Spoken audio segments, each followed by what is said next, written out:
Pelikula man o nobela, consistent po si Sir Ricky. Lagi niyang ginagalingan. At ito po ay isa pang magaling, an ally, an award-winning actress, a singer, and a friend. Babasahin po niya ang ilang bahagi sa buhay ni Marina, isang asawa at ina na nagpabiktima sa kultura at panahon. Let us all welcome Miss Agot Isidro.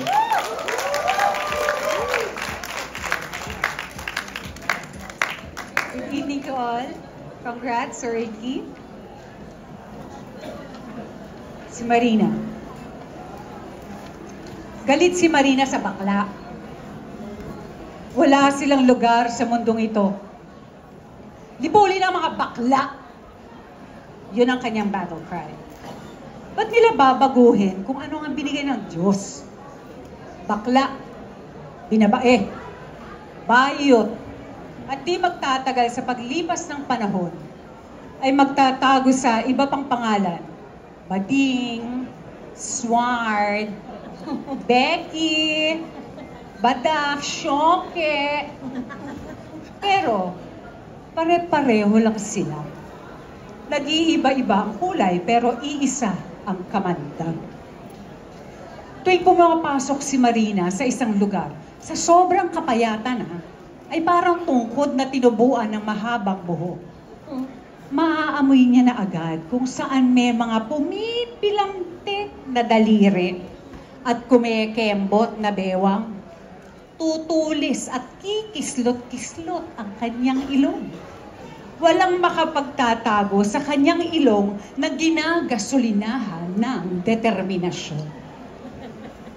Mahirap matinag si Marina, maski kapag nagme-make love sila ni Luis, flat, na parang kabayo ng plancha na nakahiga lang siya. Saka siya papasukin ni Luis. At kailangan laging may pasintabi. Kailangan tanungin muna siya lagi ni Luis kung okay ka na ba? At tatango si Marina. Na para bang nagsasabi muna si Luis ng tao po, saka siya papapasukin. Umuuga at bumabayo si Luis. Pero si Marina ay di natitinag na nakahiga lang. Missionary position lang ang pinapayagan ni Marina. Kaya nung maipanganak na niya sina Sally at Eric, pagkatapos ng 3 taong akala nila ay di na sila magkakaanak. Minsan ay naibiro ni Luis at bihirang magbira si Luis. Mga anak na misyonaryo, ang mga anak natin.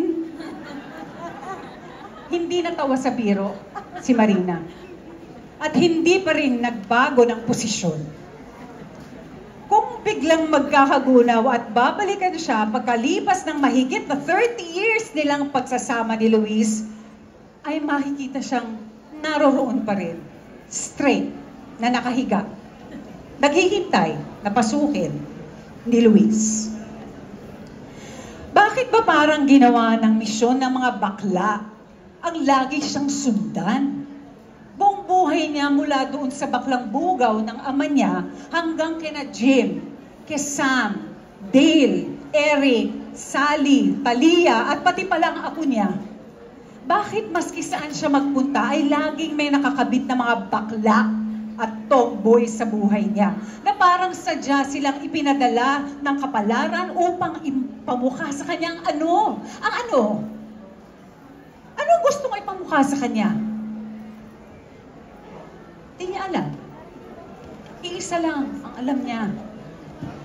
Kung naging biguman ang buhay niya, kung wala man nangyari sa buhay niya, wala siyang ibang masisisi, kundi ang mga bakla at tomboy at kung ano-ano pang mga kaletsehang letrang yon.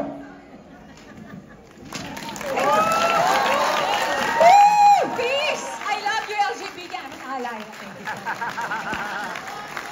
Nakakasigit ng dibdib tong si Marina. Oo. Siya pala ang salarin, ang pinagmulan ng lahat. Oo. Minsan naiisip ko, kayo nga talaga salarin ng buhay ko eh. Baka ikaw. Sinisi mo pa kami. Hindi kaya ikaw mismo? Ay, wala pa ka naman natin napakausay, Mr. Agot Isidro.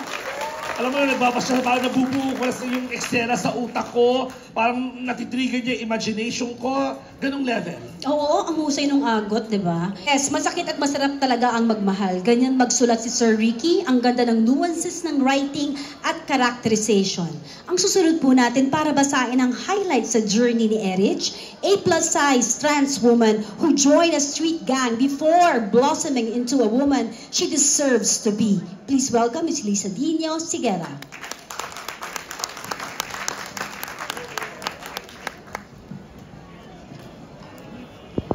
Isang karangalan po, Sir Ricky. Magandang gabi po sa inyong lahat. Erich.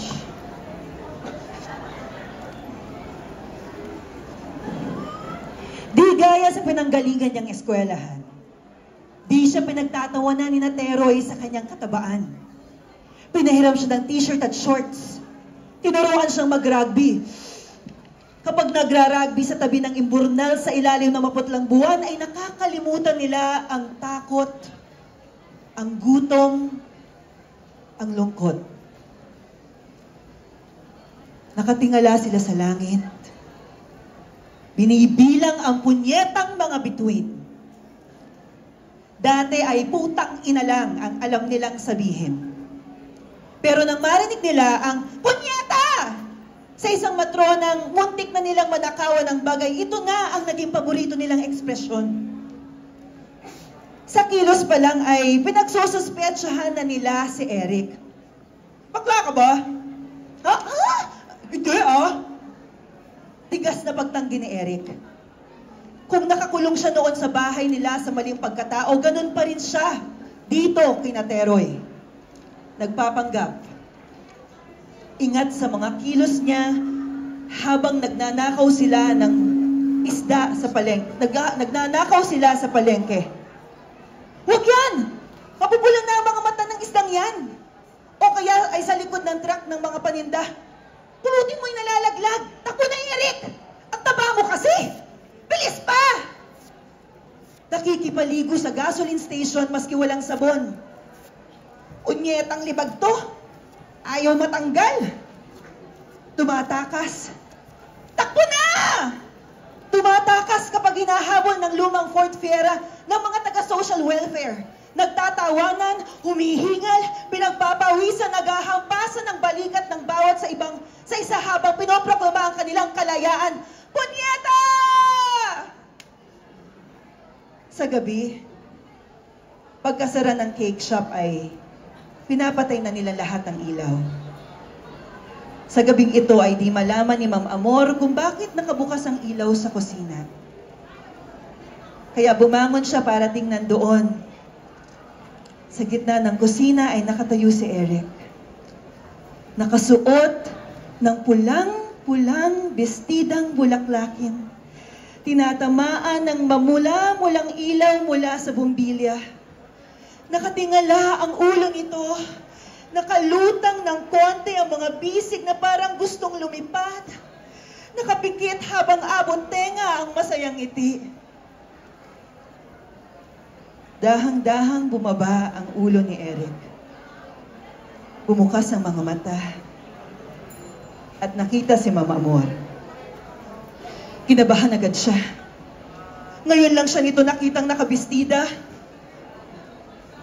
Pero sa mukha ni Ma'am, nagaya ng nasa mukha ng mga magulang niya noon. Sa halip ay pagkaunawa at pagtanggap. Umiiyak si Eric.